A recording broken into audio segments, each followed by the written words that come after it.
जटायु राम से कहते हैं कि इदम दुर्गम ही कांतारम मृगम राक्षस सेवितम।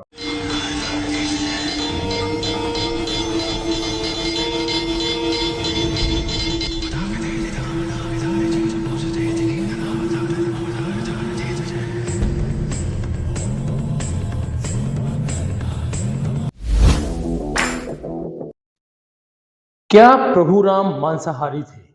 उस जमाने में सभी क्षत्रिय मांसाहारी हुआ करते थे। तो क्या उस समय भगवान श्री राम भी, मर्यादा पुरुषोत्तम राम भी क्षत्रिय होने के कारण क्या मांसाहारी थे या शाकाहारी थे? ईसाई मिशनरी हिंदू समाज को एकता में बांधने वाले सभी सूत्रों पर बारीकी से विचार किया। उन्होंने पाया कि गौरक्षा एक ऐसा विषय है जिस पर संपूर्ण हिंदू राष्ट्र या संपूर्ण हिंदू समाज एकमत था। उन्होंने पहले वेद मंत्रों के मनमाने अर्थ निकाले, जिससे वेदों में गौमांस, भक्षण और यज्ञों में पशु बलि का विधान है ऐसा उन्होंने प्रचारित किया और ऐसा समूचे विश्व में फैलाने का प्रयास किया। फिर बात आती है पुरुषोत्तम श्री राम जी को भी मांसाहारी सिद्ध करने का प्रयास किया और उन्होंने भरकस प्रयास किया कि भगवान श्री राम को मांसाहारी सिद्ध किया जाए। इसमें दो कार्य सिद्ध होते हैं। पहला तो हिंदू समाज गौरक्षा के विषय पर भ्रमित हो जाता है, क्योंकि गौरक्षा के समर्थन तो कई विरोध की बात भी करता है। दूसरा, श्री राम के प्रति आस्था रखने वाले जब श्री राम को ही मांसाहारी मानने लगेंगे तो फिर गौरक्षा की बात कौन करेगा? और मर्यादा पुरुषोत्तम को मांसाहारी सिद्ध करने के पीछे इन्होंने बहुत से षड्यंत्र रचे हैं। इससे पहले से ही शंभुक वध को लेकर श्री राम के प्रति आक्रोशित हुए दलित हिंदू समाज ने अपने आप को अलग थलग हिंदू समाज से करने का एक विचार और एक मन बना लिया था। ईसाई मिशनरी को उन्हें ईसा मसीह की भेड़ बनाने का जो अवसर प्राप्त हो जाएगा, इस वीडियो के माध्यम से हम इस भ्रांति का निवारण करेंगे और इस बात को सिद्ध करेंगे कि भगवान श्री राम या मर्यादा पुरुषोत्तम श्री राम हिंदुओं के आराध्य देव ने कभी भी मांस नहीं खाया है। इस वीडियो को लेकर मैं आपसे एक चर्चा और करना चाहता हूं कि इस वीडियो में हम जो भी प्रमाण देंगे यह प्रमाण शास्त्रों के आधार पर होगा, उस समय लिखे हुए शास्त्र पुराण वाल्मीकि रामायण के आधार पर होगा। अन्य शास्त्रों में मांसाहारी के प्रति किन किन श्लोकों में क्या कहा गया है, हम इसके विषय में भी बात करने वाले हैं। तो लगातार हमारे वीडियो को आप देखते रहिएगा। यदि आपने हमारा चैनल धर्मोपीडिया सब्सक्राइब न किया हो तो उसे सब्सक्राइब जरूर करें और बेल आइकन पर जाकर घंटी जरूर बजाएं, ताकि आपको हम अपने नए नए वीडियोस सबसे पहले आपके तक पहुंचा सकें। जय श्री राम बनाने के लिए प्रेरित किए गए हैं। वेद न केवल मांसाहारी की निंदा करते हैं, अपितु निरीह प्राणियों की रक्षा करना हर आयु या हर आर्य पुरुषों का कर्तव्य भी बताते हैं। और जो निरीह प्राणियों पर अत्याचार करते हैं उन्हें कठोर दंड देने की आज्ञा वेद स्पष्ट रूप से करते हैं और मिलती जुलती उसमें से बहुत सी यातनाएं भी हमको सुनने में आती हैं। श्री रामचंद्र जी के काल पुराणों के अनुसार करोड़ों वर्ष पुराना है। हमारा आर्यवर्त देश में महाभारत युद्ध के काल के पश्चात अनेक परिवर्तन हुए। ईश्वरीय बौद्धिक धर्म का लोप हो गया, उसके स्थान पर मानव कल्पित मतांतरण प्रकट कर दिए गए। इन मतांतरणों में अनेक मतांतर वेद विरुद्ध भी थे। ये एक ईसाई मिशनरी की सोची समझी चाल थी। ऐसा ही एक मत था वाम मार्ग का। इस मत की मान्यता थी कि मांस, मद, मीन आदि से ईश्वर की प्राप्ति होती है। अपनी मान्यता को समर्थन देने के लिए इस मत को मानने वालों ने वाल्मीकि रामायण में यथानुसार मिलावट आरंभ कर दी, जिसका परिणाम आज आपके सामने है कि हमें भगवान श्री राम, मर्यादा पुरुषोत्तम श्री राम के लिए इस वीडियो को बनाना पड़ रहा है कि भगवान श्री राम मांसाहारी थे या नहीं थे। इस विषय को हम तीन महत्वपूर्ण भागों में विभाजित करके समझने का प्रयास करते हैं। सबसे पहले हम समझते हैं वाल्मीकि रामायण का जो भाग है उसमें इसके क्या विचार है। रामायण में मांसाहार के विरुद्ध क्या वाल्मीकि स्वयं साक्षी थे, या वेद की मांस विरुद्ध साक्षी, या मनुस्मृति की मांस विरुद्ध में कौन कौन साक्षी थे। इन विषयों पे हम बात करते हैं, तब हमें वास्तविकता समझ में आएगी कि वास्तव में वेद पुराणों में मांसाहार के लिए क्या कहा गया था। वाल्मीकि रामायण का प्रशिक्षित भाग पर यदि हम विचार करते हैं तो वर्तमान में देश में वाल्मीकि रामायण की जो भी पांडुलिपियां हमें मिलती हैं वह सब की सब दो मुख्य प्रतियों से निकली हुई हैं। एक है बंग देश से मिलने वाली प्रति, जिसके अंदर बालकांड, अयोध्या कांड, अरण्य कांड, किष्किंधा कांड, सुंदर कांड और युद्ध कांड स्थापित है। इस प्रति में कुल सर्ग की संख्या 557 और श्लोकों की संख्या 19,793 है। जबकि दूसरी प्रति हमारे बंबई प्रांत से मिलती है। इस प्रति में बालकांड, अयोध्या कांड, आरण्य कांड, किष्किंधा कांड, सुंदर कांड और युद्ध कांड का वर्णन मिलता है। इन 6 कांड के अतिरिक्त एक अन्य उत्तर कांड भी इसमें प्रसारित किया गया है। इस प्रति में कुल सर्गों की संख्या 650 है और श्लोकों की संख्या 2,24,528 के आसपास है। दोनों प्रतियों में पाठ भेद होने के प्रमुख 2 कारण हैं। पहला, संपूर्ण उत्तरकांड प्रक्षिप्त है। दूसरा, कई अन्य सर्गों में मिलावट भी की गई है। इसमें प्रक्षिप्त श्लोक इस प्रकार से हैं जो वेदों और शास्त्रों के आधार पर प्रतिकूल स्थिति पे नजर आते हैं। पहले की यदि हम बात करते हैं तो वेदों की शिक्षा में प्रतिकूलता क्या थी। जैसे वेद में मांस खाने की मनाही है, जबकि वाल्मीकि रामायण के कुछ श्लोक मांस भक्षण का शायद समर्थन करते हैं, अतः वह प्रक्षिप्त अर्थात मिलावटी है। इसको क्रिश्चियनिटी मानसिकताओं ने और कॉलोनियल मानसिकता के लोगों ने उसमें प्रक्षिप्त किया हुआ है ताकि हिंदू समाज मांसाहारी को प्रमोट कर सके। श्री रामचंद्र जी के काल में वाम मार्ग आदि का कोई भी प्रचलन नहीं था, इसलिए वाम मार्ग की जितनी भी मान्यताएं हैं उनका वाल्मीकि रामायण में होना किसी भी प्रकार से प्रक्षिप्त है, क्योंकि उसमें वाम मार्ग नहीं था। वाम मार्ग नहीं था क्योंकि केवल भक्ति मार्ग का ही प्रसार होता था। ईश्वर का बनाया हुआ सृष्टि नियम आदि से लेकर अंत तक एक समान रहता है, इसलिए सृष्टि नियम के विरुद्ध जो भी मान्यताएं हैं ये भी प्रक्षिप्त की गई हैं। जैसे हनुमान आदि का वानर या बंदर होना, जटायु का गिद्ध होना और जामवंत का भालू होना, क्योंकि पशु का मनुष्य के समान बोलना असंभव है। हनुमान, जटायु आदि विद्वान एवं परम बलशाली श्रेष्ठ मनुष्य माने जाते थे। जो प्रकरण के विरुद्ध है वह भी प्रक्षिप्त है, जैसे सीता की अग्नि परीक्षा आदि की असंभव घटना है। इस घटना का वर्णन राम के युद्ध में विजय के बीच अयोध्या वापसी के शुभ समाचार के बीच में इस प्रकार का वर्णन आना अनावश्यक है। रामायण में मांसाहार के विरुद्ध स्वयं को साक्षी हम कैसे बना सकते हैं उसके बारे में हम बात करते हैं। श्री राम और लक्ष्मण द्वारा जब यज्ञ की रक्षा की जाती है तो यज्ञ की रक्षा या यज्ञोपवीत की रक्षा के समय रामायण के बालकांड में ऋषि विश्वामित्र राजा दशरथ के समक्ष जाकर उन्हें अपनी समस्या बताते हैं कि जब से वे यज्ञ करने लगे हैं आसुरी शक्ति वहां पर आकर यज्ञ को भंग करने का प्रयास करती है। तब मारीची और सुबाहु नाम के 2 राक्षस यज्ञ में विघ्न डालते हैं। वे मांस, रुधिर आदि अपवित्र वस्तुओं को यज्ञ में डालकर यज्ञ को भंग करना चाहते हैं या यज्ञ को अपवित्र करना चाहते हैं। राजा दशरथ श्री रामचंद्र एवं लक्ष्मण जी को उनके साथ राक्षसों के विध्वंस करने के लिए भेज देते हैं, जिसका परिणाम यज्ञ का निर्विघ्न संपन्न होना एवं राक्षसों का संहार होना होता है। जब भगवान श्री राम मांसाहार नहीं थे तो उन्हें राक्षसों का संहार करने की आवश्यकता क्यों पड़ी? जो लोग यज्ञ आदि में पशु बलि आदि का विधान होना बताते हैं या होना मानते हैं अथवा वाल्मीकि रामायण में राजा दशरथ द्वारा किए गए अश्वमेध यज्ञ में पशु बलि आदि का होना मानते हैं, उनसे मेरा स्पष्ट यह प्रश्न है कि अगर यज्ञ में पशु बलि का विधान होता तो फिर ऋषि विश्वामित्र की तो राक्षस उनके यज्ञ में मांस आदि डालकर उनकी सहायता ही कर रहे थे, ना कि उनके यज्ञ में विघ्न उत्पन्न कर रहे थे। इसलिए यह प्रकरण, यह बात दोष होने के कारण बिल्कुल भी मिलावटी है। इससे तो यह सिद्ध होता है कि रामायण में अश्वमेध आदि में पशु बलि का वर्णन प्रक्षिप्त है और उसका खंडन स्वयं रामायण के अंत साक्षी से ही होता है। यदि वास्तव में राम मांसाहारी होते तो वाल्मीकि द्वारा किए गए उन यज्ञों को वो सपोर्ट करते। चलिए आगे बात करते हैं ऋषि वशिष्ठ की। ऋषि वशिष्ठ द्वारा ऋषि विश्वामित्र का सत्कार किया जाता है। एक आक्षेप यह भी है और यह लगाया जाता है कि प्राचीन भारत में अतिथि का सत्कार मांस से किया जाता था। इस बात का खंडन स्वयं वाल्मीकि रामायण में है। जब ऋषि विश्वामित्र ऋषि वशिष्ठ के आश्रम में पधारते हैं, तब ऋषि वशिष्ठ ऋषि विश्वामित्र का सत्कार मांस आदि से नहीं अपितु सब प्रकार के गन्ने से बनाए हुए पदार्थ, मिष्ठान, भात, खीर, दाल, दही आदि से करते हैं।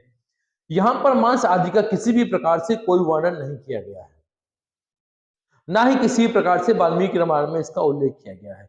वाल्मीकि कांड या बाल कांड या वाल्मीकि रामायण के बाल कांड के सर्ग 52 एवं सर्ग 53 के श्लोक नंबर 1 से लेकर 6 तक में इसका संपूर्ण वर्णन भी किया गया है। आप इसे चाहें तो वाल्मीकि रामायण में पढ़ सकते हैं।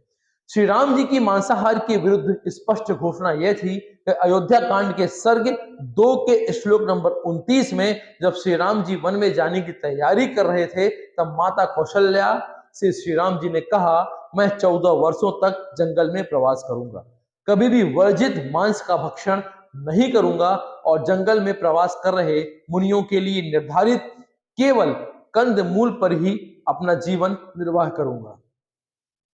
इससे स्पष्ट होता है कि रामायण में मांस के विरुद्ध क्या विसंगति और क्या संगति हो सकती है।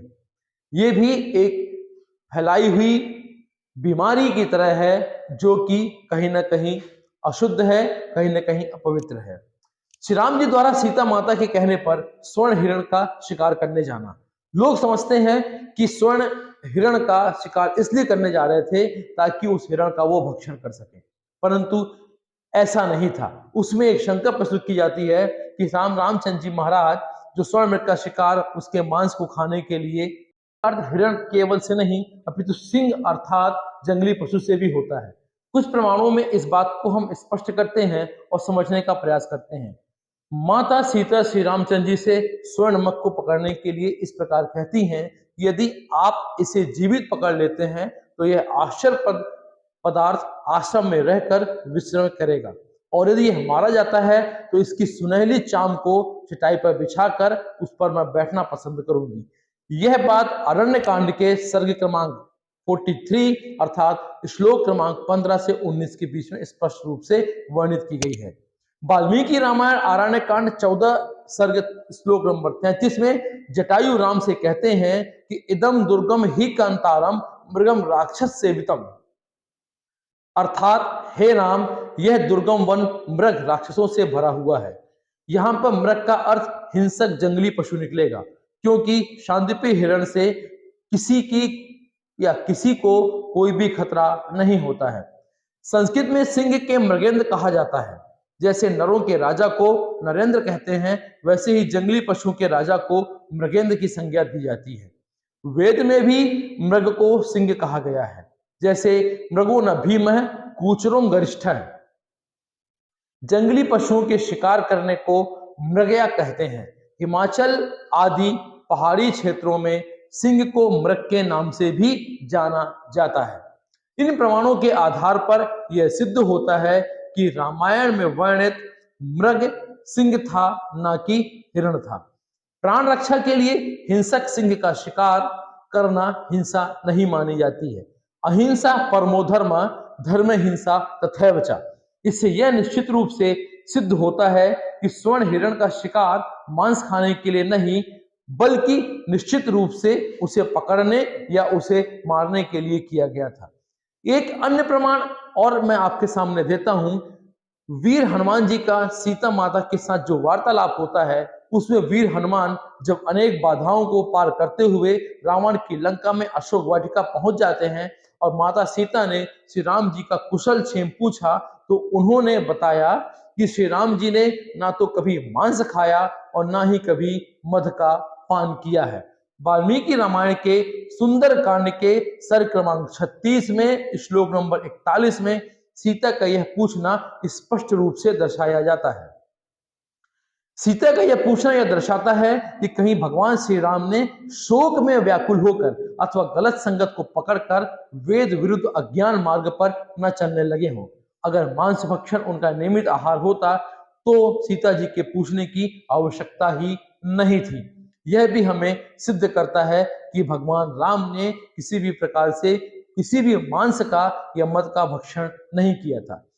इस प्रकार वाल्मीकि रामायण में ही श्री राम जी के मांस भक्षण के समर्थन में दिए गए श्लोक जैसे अयोध्या कांड के 55, 32, 102, 52, 96, 1, 56, 24, 27, अरण्य कांड में 73, 26, 68, 32, 47, 23, 24, 44, 27, किष्किंधा कांड में सर्ग 17, श्लोक 39 में सभी प्रक्षिप्त सिद्ध होते हैं। वेदों में मांस के भक्षण के विरुद्ध क्या कहा गया है, आइए इस बात को भी हम जानने का प्रयास करते हैं। मैं समझदार मनुष्य को कह देता हूं कि तू बेचारी बेकसूर गाय की हत्या मत कर, वह अदिति है अर्थात काटने छीलने योग्य नहीं है। यह कहा गया है ऋग्वेद के 8.101.15 में।